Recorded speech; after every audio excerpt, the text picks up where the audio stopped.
আসসালামু আলাইকুম ওয়া বারাকাতুহু। আলহামদুলিল্লাহ। আশা করি সকলেই ভালো আছেন। তো আজকে আমি একটি আরবি লেখার ক্লাস নেব। আমরা অনেকেই আরবি পড়তে পারি কিন্তু লিখতে পারি না। তো অনেকেই চাই যে পড়ার পাশাপাশি যেন আমি লিখতেও পারি, লেখাটাও যেন আমি পারি। তো এইজন্যই আজকের ক্লাসটি নেওয়া, যেন আমরা আরবি পড়ার পাশাপাশি আরবিটা সুন্দর করে লিখতেও পারি। অর্থাৎ আরবিটা কিভাবে লিখতে হয় সেটাও শিখতে পারি। তো আমি আমার স্ক্রিনে একটা হোয়াইট পেজে আমি লিখব। তো এখানে হয়তো লেখা খুব সুন্দর হবে না, কিন্তু আপনি লেখার পদ্ধতিটা জানতে পারবেন যে একটা শব্দ, একটা হরফ কোত্থেকে শুরু করে কোথায় শেষ করতে হয় এবং কিভাবে ওটা শুরু করতে হয়। অর্থাৎ লেখাটা কিভাবে শুরু করতে হয় এটা ইনশাল্লাহ শিখতে পারবেন। তো আমরা শুরু করছি।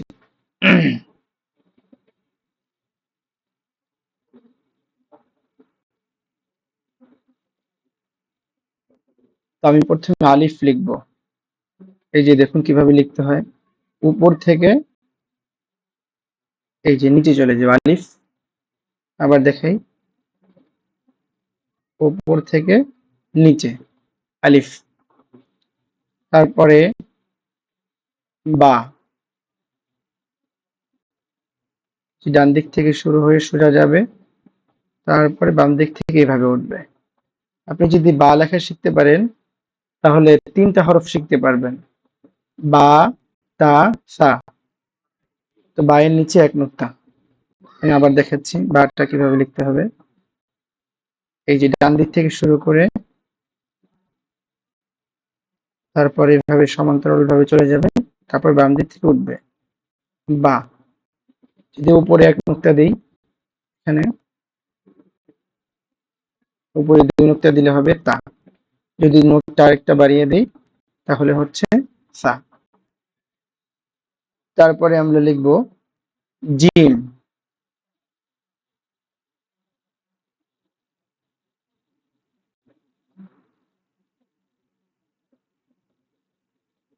জিমটা একটু খেয়াল করুন।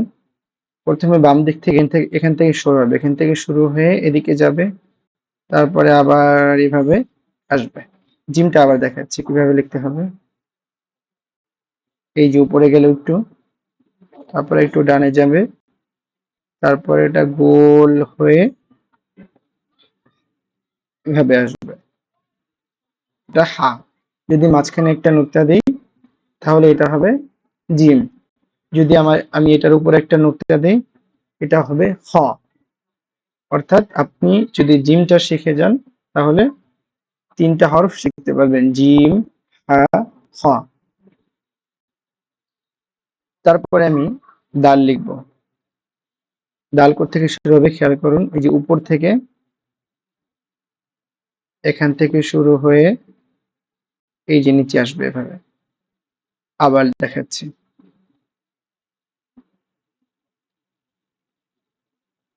এটা সমানভাবে যাবে দাল। এখন উপরে যদি একটা নুক্তা দেই, দালের উপরে কোনো নুক্তা নেই, কিন্তু দালের উপরে এক নুক্তা আছে, তাহলে হয়ে যাবে দান। আবার দেখাচ্ছি এটা এভাবে গিয়ে তারপরে এটা সমানভাবে চলে যাবে। এটা হচ্ছে দাল। তারপরে আমরা দাল দাল শিখলাম। তারপরে র। আপনাকে কিন্তু খুব বেশি প্র্যাকটিস করতে হবে না, কারণ অনেকগুলো হরফ যেটা আমি দেখালাম যে যদি আপনি একটা শিখতে পারেন আর একটা আপনার অটোমেটিক হয়ে যাবে। তারপরে আমরা লিখবো র। র কিভাবে হবে? র এই যে নিচে চলে যাবে। ধরুন এখানে একটা দাগ আছে, এটা হচ্ছে আমরা যে খাতা ইউজ করি লেখার সময় সেটার দাগ। তো আমরা রটা হবে এখান থেকে, এখান থেকে শুরু হয়ে এই নিচে যাবে, আর দালটা হবে এই যে এইভাবে। এটা হচ্ছে পার্থক্য। রটা নিচে চলে যাবে আর দালটা এই দাগ, আমাদের লেখার খাতায় যে দাগ থাকে এই সেই দাগ, এটা মনে করে আমরা এভাবে লিখতে পারি। আবার দেখাই,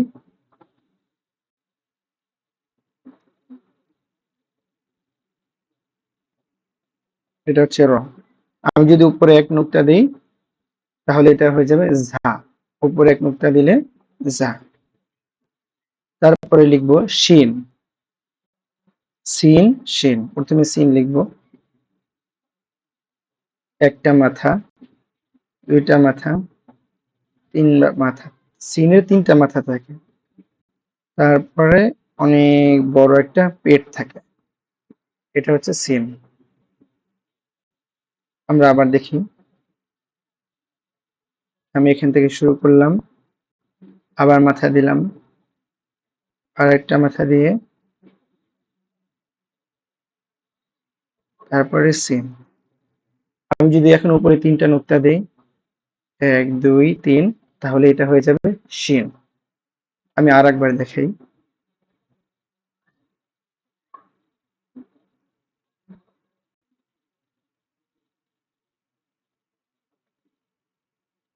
এই যে এটা হলো সিন। আর এটা উপরে যদি তিন নুক্তা দেই হয়ে যাবে শিন।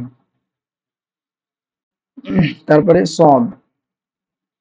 সদ কিভাবে লিখবো খেয়াল করুন,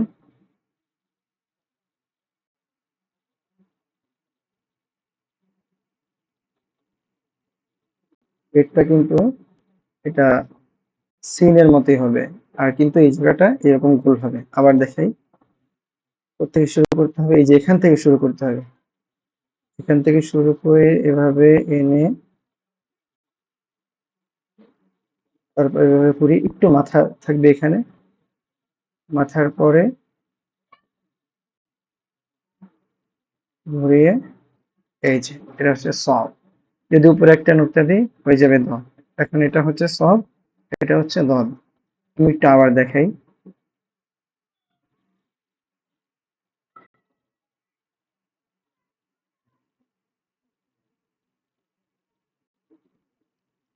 এটা হচ্ছে সব।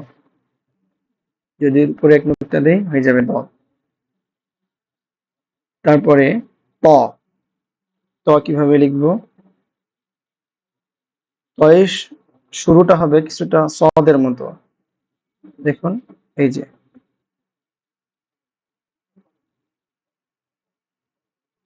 এই এতটুকু ঠিক আছে সদের মতো, তবে ত হচ্ছে উপর থেকে একটা আলিফের মতো থাকবে সোজা, এই যে এটা হচ্ছে প। যদি আমি এটার উপরে একটা নুক্তা দিই তাহলে হয়ে যাবে ব। আমি আবার দেখাচ্ছি যে ত কিভাবে লিখতে হবে, এই যে এখান থেকে শুরু হবে,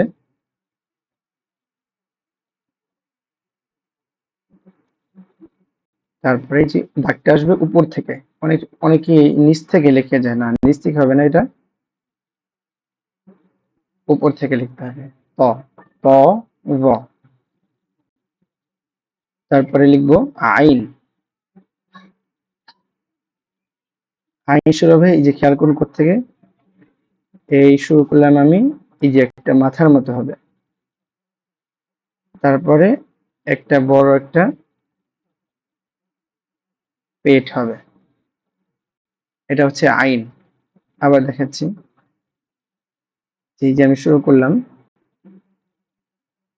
শুরু করে প্রথমে এতটুক, তারপরে এখান থেকে এটা বড় হয়ে এই হচ্ছে আইন। যদি আমি উপরে এক নুক্তা দেই তাহলে এটা গইন হবে, আইন গইন। তারপরে আমরা লিখবো ফা। ফা কিভাবে লিখতে হয়, ফা হবে, খেয়াল করুন থেকে শুরু হচ্ছে, প্রতিটা হরফ কোত্থেকে শুরু হয়ে কোথায় শেষ হবে এটা খুব ভালো করে খেয়াল করতে হবে, যে শুরু হচ্ছে কোত্থেকে এবং শেষ হচ্ছে কোথায়।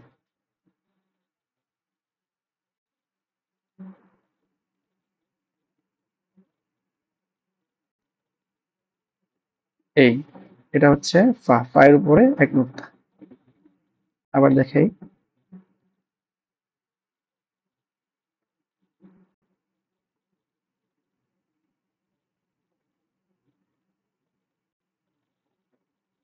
ফা, ফা এর উপরে এক নুক্তা হবে। তারপরে কফ। কফ হবে,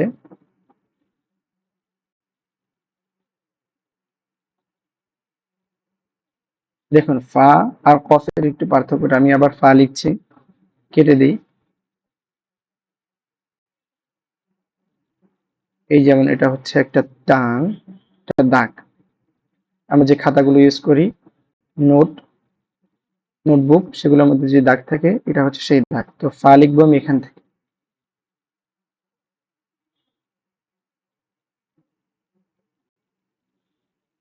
এই হচ্ছে ফা, লেগে গেছে একটু। আর কফ লিখবো এই যে কফের পেটটা বড় হবে, এই যে এভাবে হবে কফ। তো আবার কফ লিখে দেখাচ্ছি।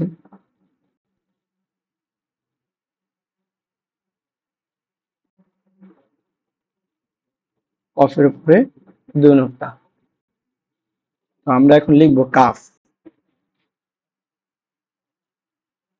কাফ এভাবে শুরু হবে, এই যে এখান থেকে শুরু হয়ে এই যাবে, তারপরে এটাকে বলা হয় মধ্যখান পেঁচানো কাফ। আবার দেখি কিভাবে হবে।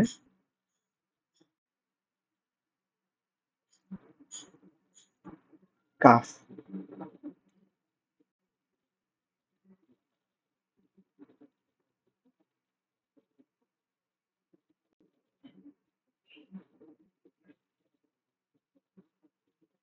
এটা হচ্ছে কাফ। তারপরে লাম। লামটা খুবই সোজা। লাম এরকম গিয়ে এই বাম দিক থেকে উঠে যাবে এটা। আবার দেখি কোথায় শুরু হবে, উপর থেকে শুরু হয়ে এই লাম। তারপরে মিম। মিম শুরু হবে এখান থেকে, এই যে খেয়াল করি একটু, এখান থেকে শুরু হয়ে এদিকে গিয়ে তারপরে এই যে নিচে আসবে। আবার দেখাই, মিম শুরু হবে উপর থেকে, উপর থেকে গিয়ে এই যে নিচে আসবে মিম। এটা হচ্ছে মিম।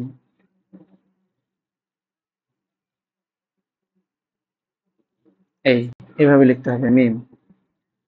তারপরে নুন। নুন শুরু হবে এখান থেকে, ডান দিক থেকে শুরু হয়ে বাম দিকে, এই যে বাম দিক থেকে উঠে যাবে, তারপরে মাঝখানে একটা নোক্তা হবে। আবার দেখি, খেয়াল করি খুব, যে কোথা থেকে শুরু হয়ে এটা কোথায় গিয়ে শেষ হলো এবং কিভাবে শেষ হলো। এটা হচ্ছে নুন। তারপরে নুন, তারপরে নুনের পরে ওয়াও। ওয়াও শুরু হবে কোত্থেকে, এই যে শুরু হয়ে এই, এটা হচ্ছে ওয়াও। কিছুটা এটা কফ এর মতো। কফটা এখান থেকে গিয়ে, কফ হচ্ছে এখান থেকে গিয়ে এই উপর দিকে চলে যায়, উপরে দুই নোক্তা হয়, কিন্তু ওয়াওটা তেমন হয় না। ওয়াও এই পর্যন্ত এসে থেমে যায়।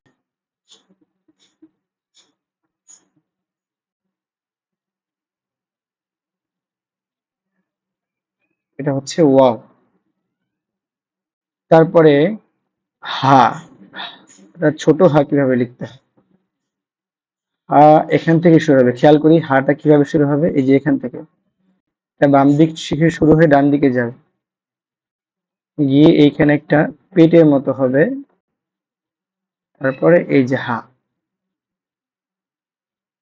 আবার দেখি, খেয়াল করি,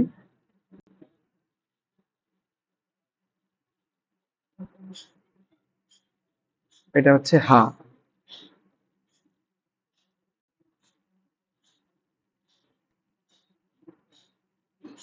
এটা হচ্ছে হা। আর গোলতা একটা আছে, সেটা হচ্ছে এই গোলতা। এই হায়ের উপরে যদি দুই নোক্তা দিয়ে দিই তাহলে এটা হয়ে যাবে গোলতা।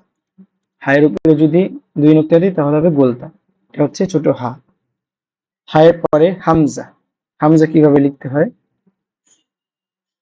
হামজা এভাবে এনে কিছুটা আইনের মতো, তবে আইনের এখান থেকে পেট হয়ে যায়, এটা পেট হবে না, এটা এই পর্যন্ত থেমে যাবে। হামজা। আবার দেখি একটু, হামজা। তারপরে আমরা লিখব ইয়া, সর্বশেষ হরফটি হচ্ছে ইয়া।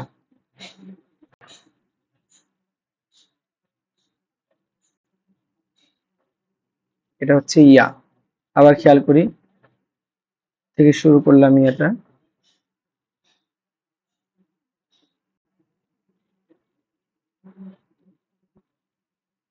এই হচ্ছে ইয়া।